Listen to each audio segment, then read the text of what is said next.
본문 요한복음 20장 19절부터 23절의 말씀을 가지고 성령 받으라 라는 제목으로 은혜를 받기를 원합니다.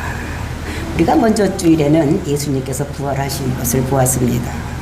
예수님께서 부활하시고 제일 먼저 나타내 보이신 자가 누구냐면 막달라 마리에게 예수님께서 나타내 보이셨습니다. 그리고 이제 그 나타내 보이신 것이 그 이유가 무엇인가 이걸 봤더니 그러니까 제자들에게 자기가 부활한 것을 가서 나타내고 얘기하라고 이게 막달라 마리에게 나타난 것을 볼 수가 있었습니다. 그 형제들을 그 제자들을 내 형제라고 하면서 그래서 내 아버지 너희 아버지 내 하나님 너희 하나님인 그 제자들에게 막달라 마리아가 예수님이 본 곳을 가서 증거하라고 이렇게 보내신 것을 우리가 보았습니다. 제자들이 예수님께서 부활하신 것을 보고 또 그 전에 다니면서도 예수님께서 자기가 죽고 부활할 것을 그리고 승천할 것을 얘기를 했지만 이 사람들이 그 부활을 믿지 못하고 있는 것을 예수님께서 아셨습니다. 그러니까 베드로와 요한이 그 무덤에 와서 그 세마포만 있고 수건만 있고 예수님이 없는 것을 보면서도 예수님이 부활을 믿지 아니하고 그냥 집으로 돌아갔다 이렇게 얘기를 하고 있습니다. 그러니까 빈 무덤을 보고도 그 부활을 지금 긴가민가 하고 있는 것입니다. 그래서 막달라 마리아를 보내서 내가 아버지께로 간다 그렇게 해라. 네가 나를 봤다고 얘기를 해라. 이렇게 얘기를 하는 것입니다. 그리고 우리가 이 요한복음엔 없지만 그 누가복음 24장에 보면은 그 예수님께서 십자가 죽으시고 부활하셨는데 그것을 본 그 엠마오로 가는 두 제자들이 있었는데 그 엠마오로 내려가는 그 제자들에게 나타나셔서 자신을 보여주셨습니다. 그리고 이제 그들과 같이 가서 성경의 말씀을 전하면서 정말 자기가 부활한 것을 그들에게 보여주셨습니다. 그래서 이제 그들이 엠마오로 가던 것을 멈추고 다시 이제 제자들이 있는 데 가서 합세를 합니다. 그래서 마가의 다락방에 가서 그 제자들에게 우리가 부활하신 예수님을 만났다. 부활하신 예수님을 만났다고 그들에게 증거를 하니까 이제 그곳에 있던 사람들이 어떻게 되느냐 마가의 다락방에 그날 다 모여 있는 것을 그래서 예수님께서 하시고 막달라 마리아에게도 가서 전하라 이렇게 말씀을 하시는 것입니다.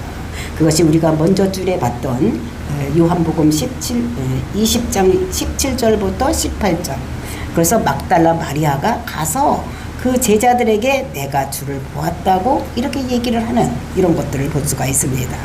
근데 오늘은 이제 그 이후에 이제 예수님께서 직접 나타나 주셔서 자기가 부활한 것을 그 사람들이 믿을 수 있도록 보여주는 이런 내용이 오늘 본문의 내용인 것을 볼 수가 있는 것입니다.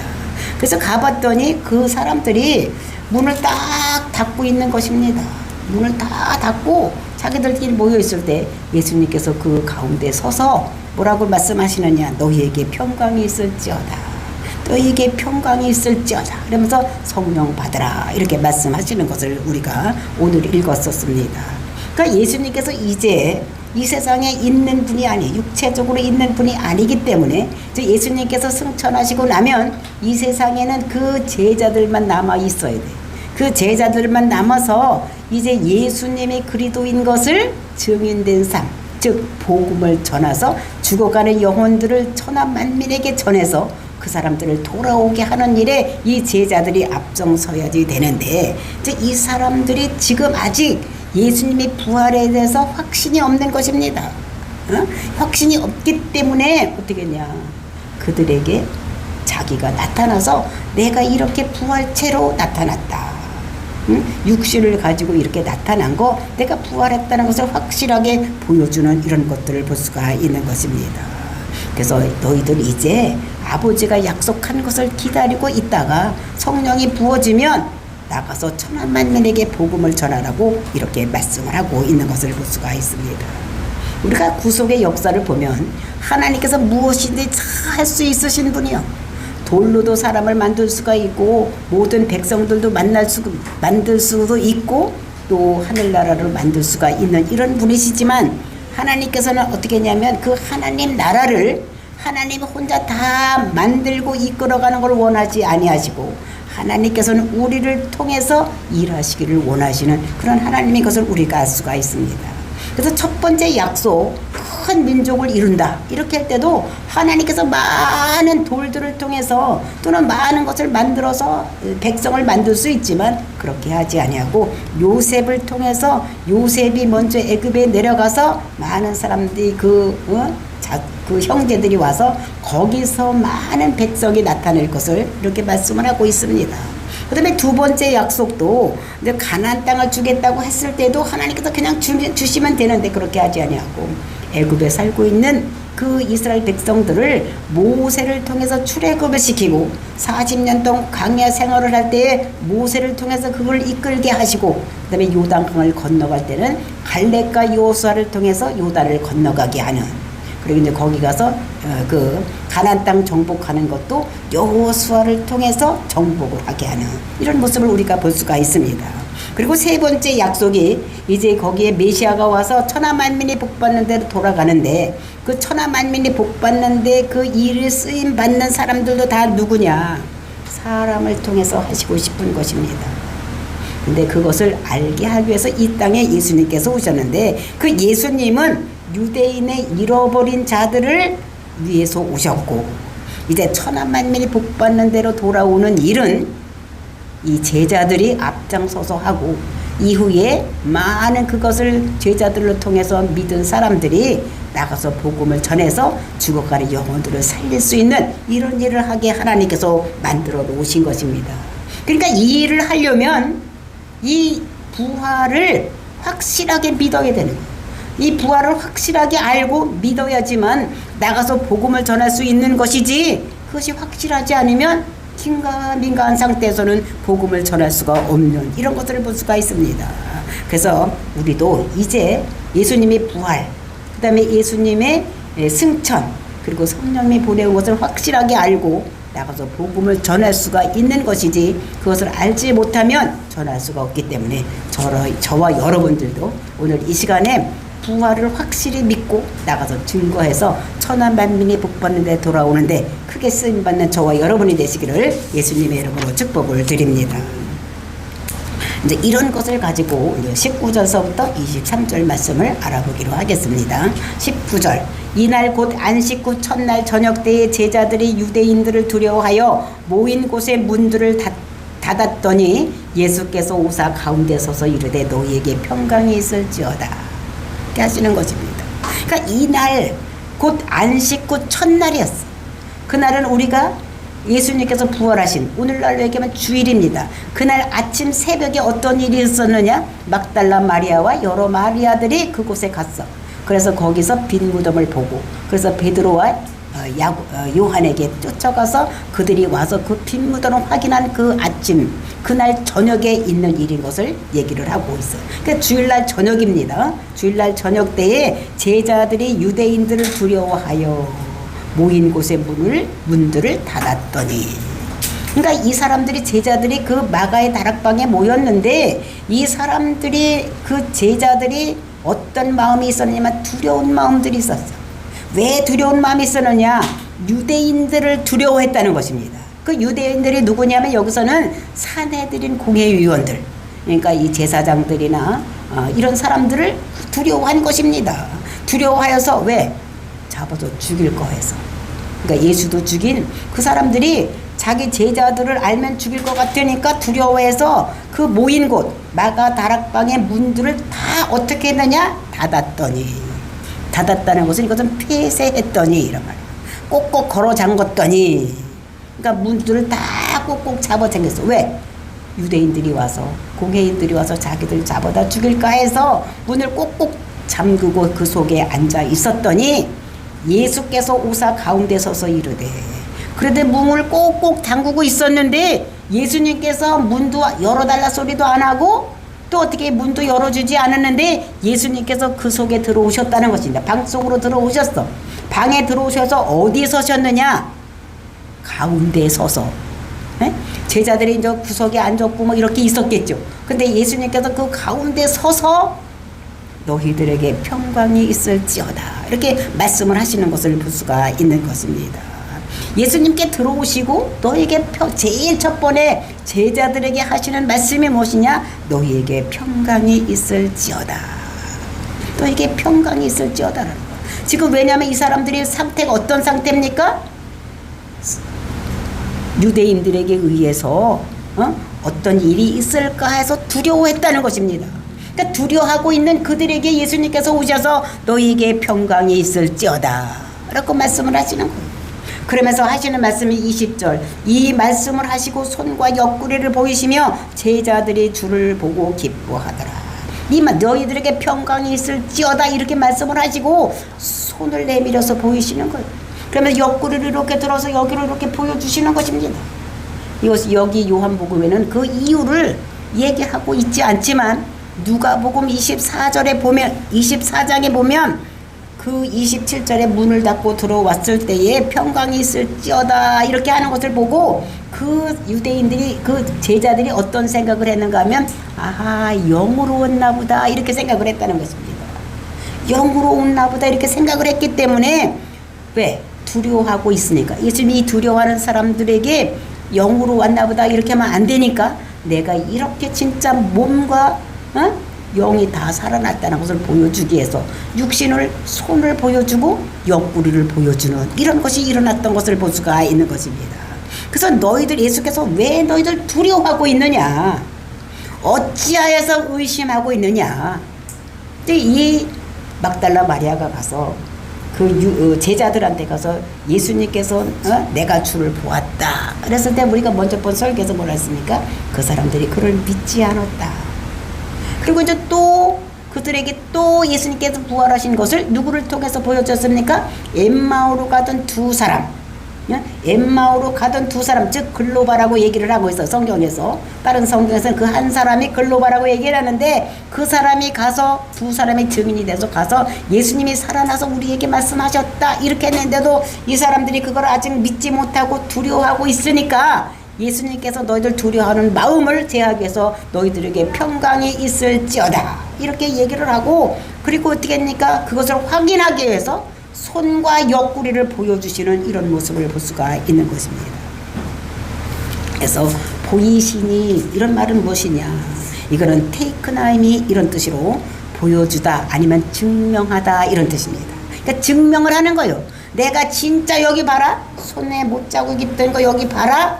옆구리 봐라. 이렇게 하면서 증명하는 내가 진짜 딴 것이 아니라 또 영이 아니고 내가 육체적으로 부활한 예수다라는 것을 보여주는 것입니다. 그래서 증명하는 나는 뼈와 살이 있고 십자가에서 달린 예수다라는 것을 보여주는 것입니다. 그래서 우리가 시편 16편을 보면 육체로는 썩음을 당하지 않는다 그랬어요. 예수님께서.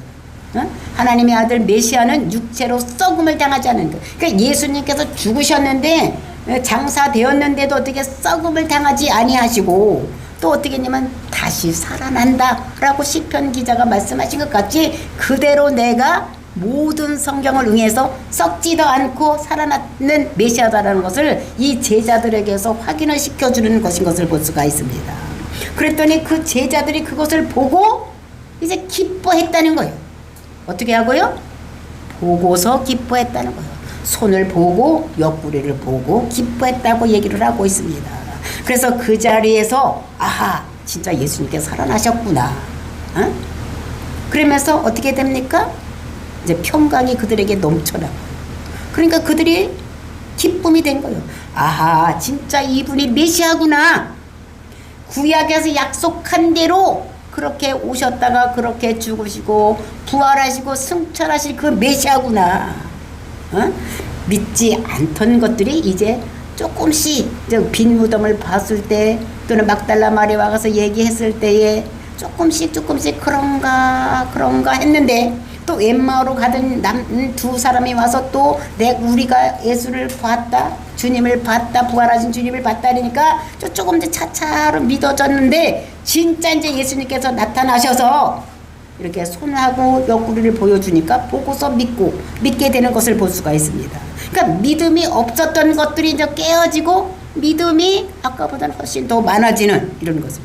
그리고 내 죄 문제를 위해서 내 죄 문제로 해서 예수님께서 십자가 죽으셨기 때문에 내 죄 문제가 해결이 되었구나, 이걸 알았기 때문에 이 사람들이 기뻐했다는 것입니다. 그러니까 죄가 있으면 어떻게 됩니까? 죄의 싹은 사망이기 때문에 죽을 수밖에 없지만, 이제 우리의 죄 문제가, 이 제자들을 생각할 때에 우리의 죄 문제가 다 십자가에서 해결되었기 때문에 이 사람들이 기뻐했던 모습을 여기서 볼 수가 있어요. 그러면서 21절 뭐라고 말씀하시느냐. 21절 예수께서 또 이르시되 너희에게 평강이 있을지어다. 아버지께서 나를 보내신 것 같이 나도 너희를 보내노라 말씀하시는 것입니다. 예수님께서 이제 두 번째로 뭐라고 말씀하시느냐. 평강이 있을지어다 또 하시는 거죠. 앞에도 이제 두려워서 떨고 있을 때에 예수님께서 첫 번에 들어서 일성이 무엇이었습니까? 너희에게 평강이 있을지어다 이렇게 말씀을 하셨는데, 이제 두 번째로다 이 사람들이 이제 평안한 마음이 있는데 또 이 사람들에게 너희에게 평강이 있을지어다라고 말씀하시는데, 두 번째 말씀하시는 이 평강이 있을지어다라는 것은 앞에 있었던 평강이 있을지하고 똑같은 말이 아닙니다.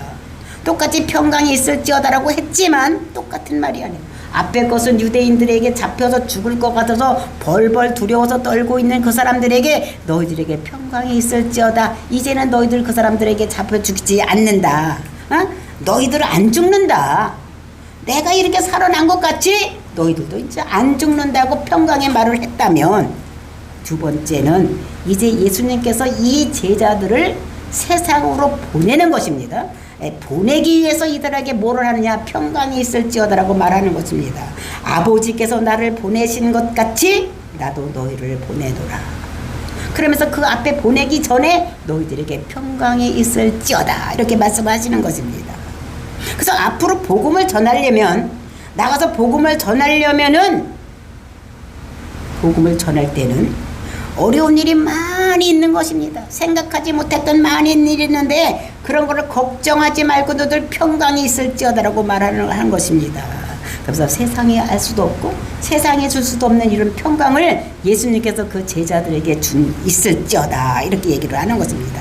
근데 그것이 무엇이냐. 아버지가 나를 보낸 것 같이 나도 너희를 보낸다 라고 말씀하시는 것입니다. 그러니까 예수님은 자기가 이 세상에 혼자 온 것이 아니에요. 자기 생각대로 온 것이 아니라 예수님께서 이 땅에 오신 것은 아버지가 보냈습니다. 그런데 보냈는데 어떻게 보냈느냐. 분명한 목적을 가지고 예수님을 이 땅에 보내신 것입니다. 그래서 정말로 하나님께서 내 아들을 이 세상에 보내는데 그 그냥 보내는 것이 아니라 분명한 목적, 저 사람들이 죄를 짊어지고 죽을 것을 명령해서 이 땅에 보냈던 것을 우리가 볼 수가 있습니다. 그래서 예수님께서 구약에 그 하나님께서 예수님을 보낼 그 이야기를 이 모양 저 모양으로 많이 말씀을 해놓고 있는 것을 볼 수가 있어요. 우리 창세기 15장에 보면 여자의 후손으로 올 것을 얘기를 하고, 근데 여자의 후손으로 와서 그가 십자가에 달리고 뱀이 뒤꿈치를 물을 것을 말씀하시고 있는 것을 볼 수가 있어요. 그러니까 여자의 후손으로 온다. 그 다음에 그가 어떻게 됩니까? 그 메시아로 오는데 그들 많은 사람이 죽이려고 하는 것들을 얘기를 하고 있는 것입니다. 이런 것들이 어떻게 해요? 와서 예수님께서 나귀를 타고 들어갈 것이다. 은 30에 팔릴 것이다. 그는 썩음을 십자가 죽지만 썩음을 당하지 않냐고 다시 부활할 것이다. 뭐 이런 얘기 엄청나게. 그러니까 구약의 선지자라면 모두가 다 예수님에 대해서 한 말은 다 했어요. 처녀의 몸에서 태어난다. 왕권을 가지고 온다. 그 다음에 예루살렘에 들어가서 십자가에 못 박혀 죽을 것이라는 거죠. 6월절 어린 양이 될 것이라는 것을 많이 얘기를 하고 있는데 그 예언들을 모두 이루기 위해서. 그래서 갈라디아서 4장 4절을 보면 때가 참에 하나님이 그 아들을 보내사 여자에게서 나게 하시고 율법 아래에 있는 자들을 속량하시고. 그러니까 율법 아래에 있다는 것이 무엇입니까? 이거는 법 아래에 있는 자들, 죄진 자들을 속량하시고, 그러니까 죄를 사하시고 구원하시고 우리로 하나님의 아들 명분을 얻게 하심이라. 그러니까 분명한 목적, 그러니까 우리를 속량, 우리를 죄를 사해주기 위해서 이 땅에 오신 분이 예수님. 그러니까 예수님께서는 이 땅에 오신 목적이 무엇이냐? 모든 믿는 사람들의 죄의 문제를 해결해주기 위해서 이 땅에 오셨다는 것을. 그래서 하나님의 아들의 삶을 우리에게 보여주신 것입니다. 그래서 예수님께서는 이 땅에 오신 목적이 이스라엘의 잃은 양을 위해서 오신 것입니다. 천하 만민이 복받는 데 돌아오기 위해서 예수님을 쓰신 것이 아니라 예수님께서 이 땅에 오신 것은 유대인들의 잃어버린 양을 찾기 위해서 오신 것인 것을 볼 수가 있어요.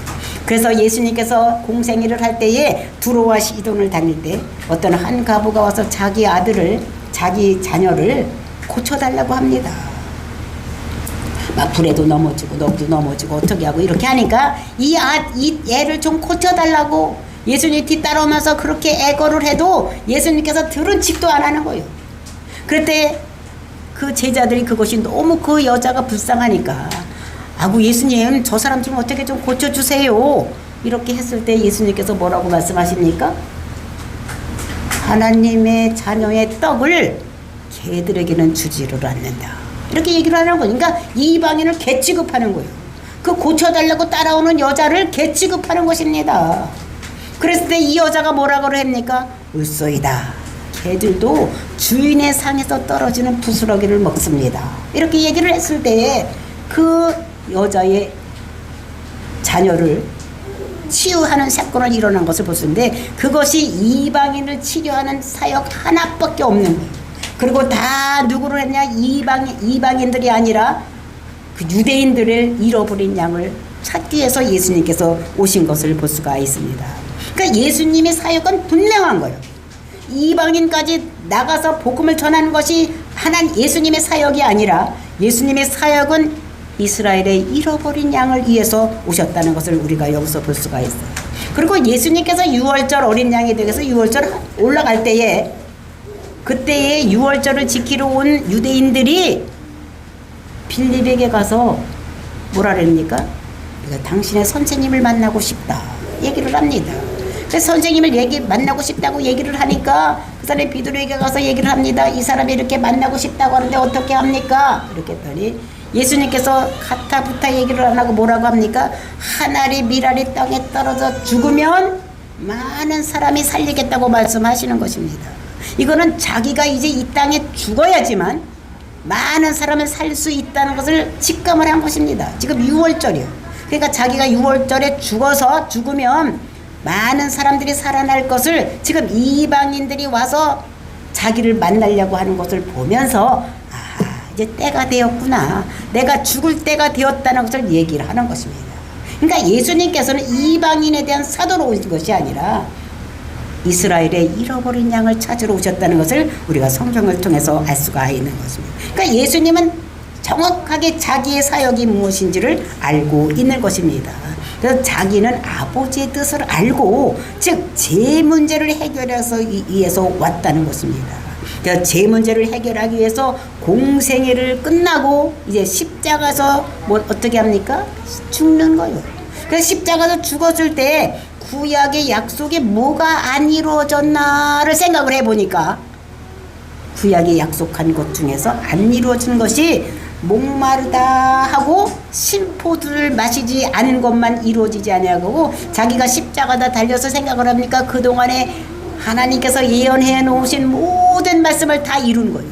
그러니까 예수님께서 그 십자가상에서 뭐라고 마지막을 말하십니까? 목마르다 그랬더니 거기에 심포도가 있어서 심포도를 예수님께 찍어주고 그거를 마시고 예수님께서 어떻게 하십니까? 다 이루었다 이렇게 하시는 것입니다. 이게 다 이루었다는 것이 무엇입니까? 구약의 예언들을 모두 이루어서 내가 메시아다라는 것을 말씀하시는 것을 볼 수가 있습니다. 그리고 이제 그 다음이 뭐 해야 되느냐? 천하 만민이 복받는 대로 돌아오는 것. 이것인데 그것은 예수님의 몫이 아니고 누구의 몫이냐? 제자들의 몫이라는 것을 우리가 알아야 돼요. 그래서 21절에 우리가 여기서 보면 그래서 여기서 아버지께서 나를 보내신 것 같이 나도 너를 보낸데 너희들에게 평강이 있을지어다라고 얘기를 하는 것입니다. 그러니까 아버지가 자기를 보내서 자기도 아버지가 자기에게 주신 말씀 무슨 일을 하라고 할 때마다 그대로 해서 아무 걱정 없이 사역을 했던 것 같이 예수님께서 그들에게 어떻게 합니까? 이런 목적을 주고 천하만인이 복받는 데 돌아오는데 쓰임받게 하기 위해서 이 사람들에게 평강이 있을지어다. 걱정하지 말아라. 이렇게 하고 그들을 보내는, 그래서 분명한 목적이 있어서 이 너희들을 내가 훈련시키고, 그리고 이제 부활하는 것을 영으로 이제 부활할 것이 아니라 정확한 몸을 가지고 부활하는 것이다라고 이렇게 말씀하시고, 너희가 이것을 믿느냐? 이 복음을 믿을 때에 천하 만민에게 가서 복음을 전할 수가 있다고 말씀을 하시는 것입니다. 근데 이 이야기를 하니까 이 제자들이 못 알아듣습니다. 못 알아듣는 거예요. 말을 해도 그것이 무슨 뜻인지 못 알아들으니까 그것을 알아듣게 하기 위해서 22절에 말씀을 하시. 못 알아들으니까 그거를 알아듣게 하기 위해서 22절을 하는 것입니다. 22절 쪽록들 읽어봐 한번. 뭐라 했어? 22절.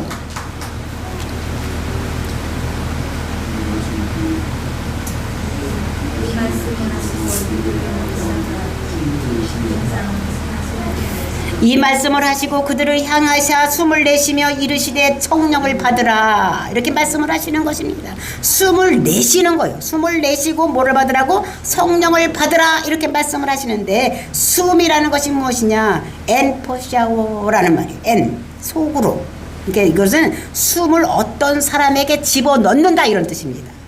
그러니까 그 제자들에게 예수님께서 숨을 집어넣으면서 성령을 받으라 이렇게 말씀을 하시니까 성령을 넣는 거예요. 근데 성령에 대한 이야기는 엔터사워라는 말은 성경에 2번 있는데 그것이 에스겔서 37장에 있습니다. 여러분들이 잘 아는 마른뼈 사건. 그러니까 마른뼈 사건은 생기를 향하여서 뭐라 그럽니까?